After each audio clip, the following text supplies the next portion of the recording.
Hi everyone, it's Adam from Tranquility Homes. We're back here today at Canal Street in Wigston for the second part of our video series on the Hap Cap Works, which is a development of 13 residential apartments here in South Wigston. Here again today with Rob from Wigston Property, and we're going to be talking to you today about planning and some of the issues we came across when we purchased this property.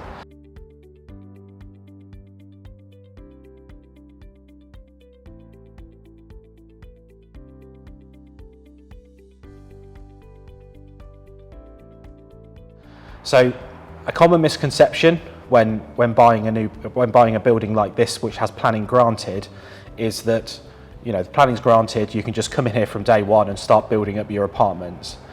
That wasn't quite the case, and we had a number of challenges we've had to face, and it's actually taken now nearly 6 months to try and sort out those issues before we can even start looking at the build. So you've probably seen loads of buildings around Leicester and in your area, wherever you're based, where you know that there's planning being granted, but they're still sat there doing nothing, and it's probably because things like this are going on in the background.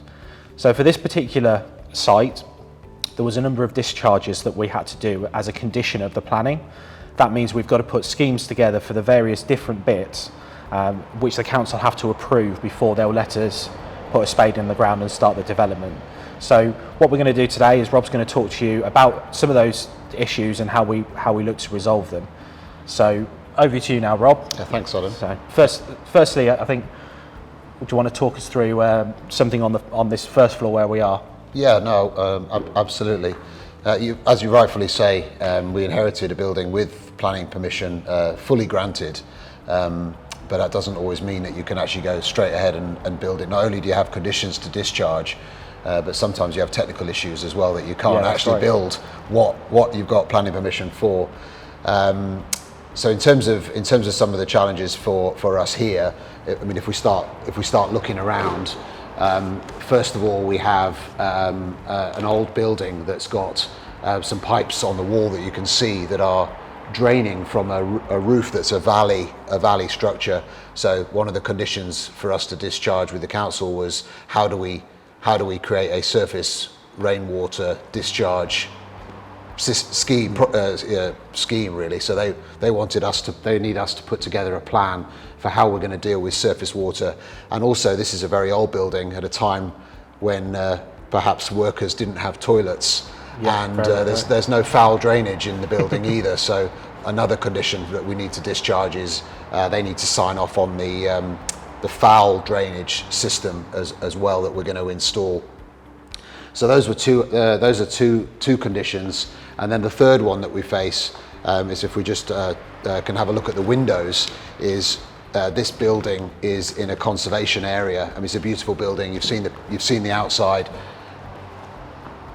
The council are really keen that we maintain the look and feel of the building, and therefore they've got particular opinions on what they want the windows to look like when they're finished. I mean, ideally they would want us just to take these out, refurb them and put them back in. And that's not going to be possible.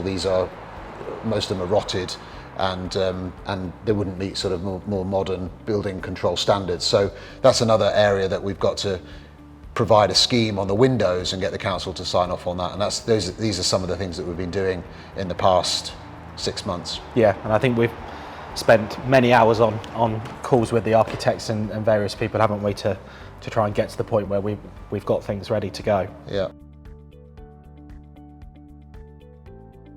So the next thing we want to talk about with Rob is the designs. So we took a lot of time with the designs, and we inherited very basic designs. So we went back to our architects, spent a lot of time working with them to try and find the most functional designs that would work for this project, add value to the project, and also make sure they were going to be really functional for our tenants, which is ultimately the people that are going to live here, and we want to make sure they're happy and stay for a long time. So what we're going to do, we're going to start on this top floor. Do you want to talk through, Rob, about what we had on this top floor and then some of the changes we've made to try and utilise the space? Absolutely. Yeah, absolutely. So what we inherited was a scheme with 13 flats, of which 5 are on the top floor. And because we got granted permission, you can't really change that without you can't really change the number of flats without going back in for more planning. Yeah, but that's right. But what the architects were able to do was to look at the scheme that we'd inherited and spend a bit more time and a bit more care on the layouts. And actually they were terrific, because they've managed to find us 30 square meters, which is phenomenal, because that means we're adding space and value in the long term. So let's briefly then talk about this floor, and just have a little walk around, and we can kind of get a feel for where everything is. So I think there's one apartment in this corner, isn't there? Yeah, there's going to be a quite a large one-bedroom apartment. That's probably going to be the choice one bed on this level with a mezzanine. Yeah. So if we just if we just come round, we'll show you. So as you can see, these have got like the old offices and accountants area where some of the bosses and things would have worked. So this is kind of going to be this kind of area here is going to be one apartment. Yeah, there's going to be one apartment here. Yeah. There's going to be the apartments are on the external of the building. Yeah. The wall behind us is going to have no windows. It doesn't today, and there's no plans for windows. So that's where the stairwell and the lobbies will be, and the rooms will come off the lobby. So there'll be one here, and behind me there'll be one in the corner here. And then there'll be another two small one beds. One will be a studio in the middle. The big 2-bed will be on that corner, and then there'll be one small bed in the corner over there. And that's largely the layout. And you can see over there there's some tape on some boards. That's actually a door that goes into a very small, what was the toilet block for the building, and that's where we're going to reuse it as a block for the en-suites. But behind there, that's where the en-suite's going to go for the 2-bed up here. Yeah, that was one of the clever ideas we came up with, wasn't it? Because when we originally got the designs, they didn't have bathrooms in those areas, and it just mean putting bathrooms in those areas, we could incorporate the waste running on the outside. Exactly. So it just made it a lot more functional. It reuses the part of the foul sewer that they had originally used back in 1950 when they put that toilet block on. Yeah, no, exactly. So, and yeah, just to explain, if you think about all these apartments need to have natural light, hence why all of the apartments have been designed around the two sides where we've got the natural light, and then the stairwell, which doesn't need any natural light as such. That's why it's been put over on the far side where we've got no windows, because again, it helps utilise the space. So here we are on the first floor. So do you want to talk us through the design that we've done on this floor? Yeah, absolutely. As on the upper ground, as on the first floor, we inherited a scheme with 4 flats on this level, 1 2-bed and 3 1-beds. And again, working with the architects, they've managed to find that extra space, similarly about 30 square meters, and relay it out. So this really is the floor to live on in this scheme, because it's got some lovely high ceilings. You've got these great high ceilings, these great windows. They're going to bring all that light in, and now we've got bigger flats. So we've got a big 2-bed with 1 ensuite and a lovely lounge dining area, and then you're going to have these 3 big 1-beds, 1 in the middle here, 1 on this corner, and 1 in that corner. And the one in this corner is just going to be amazing. I mean, the lounge dining space is going to come, right out, and you're going to have 2 of these big windows beaming this sort of light in. It's going to be terrific. Yeah, we're going to create some lovely spaces here, and I think, again, we can really work with the designs to make sure we're doing this building justice. Yeah, absolutely. So now we're walking down towards where the stairwell will be down into the basement. So Rod, do you want to talk to us about these doors and what's the plan for the entrance into the site? Yeah, so there are existing doors at the moment. Actually, we're going to block them all up. They'll look like, from externally, they'll still look like the old building. We'll do a really good treatment on them. Yeah. But we're going to put a new door in from the exterior to try and keep the stairwell and the lobby right against the back wall. Yeah. So you'll enter and you'll go down to the lower ground level, and then the stairwell will come in about where what we're looking at here, and the stairwell will go up to each floor. So yes, effectively we're creating a new entrance but keeping the features Yeah, of the yeah. old ones from the externally. Yeah. Because as we've said, it's sort of conservation issue. Yeah, well, it's locally listed, isn't it? So, Yeah. and yeah, if we wanted to change anything like that, it's going to be another planning application, another kind of 3 or 4 month period, and they are nice features of the building. So looking at it from the outside, to still get that feel of the old factory, it would be really absolutely. nice.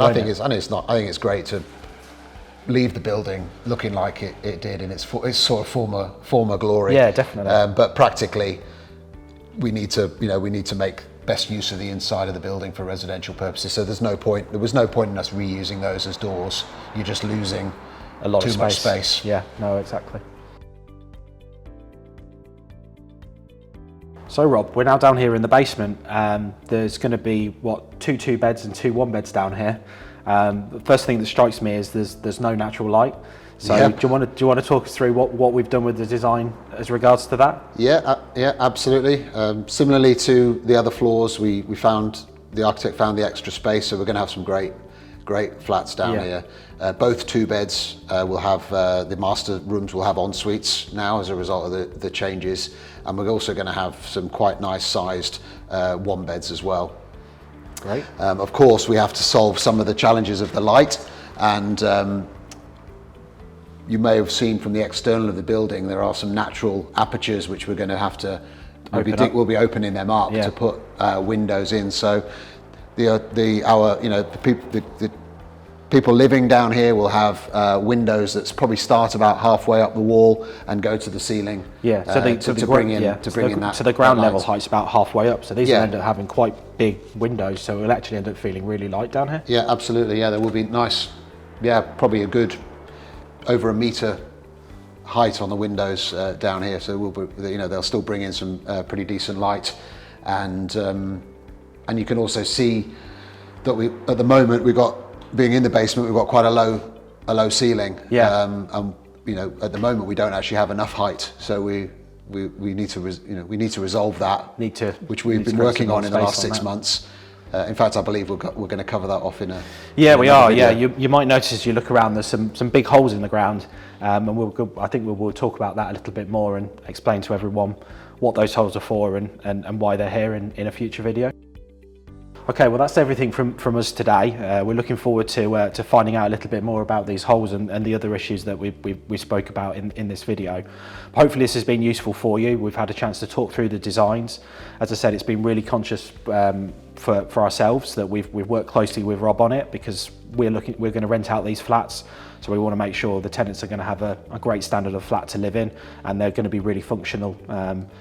Helps the tenant stay for longer, and also hopefully helps us to achieve a higher rent and a higher gross development value for Rob, so we can look forward to doing some more projects together. So thanks again for watching, and tune in for the next video.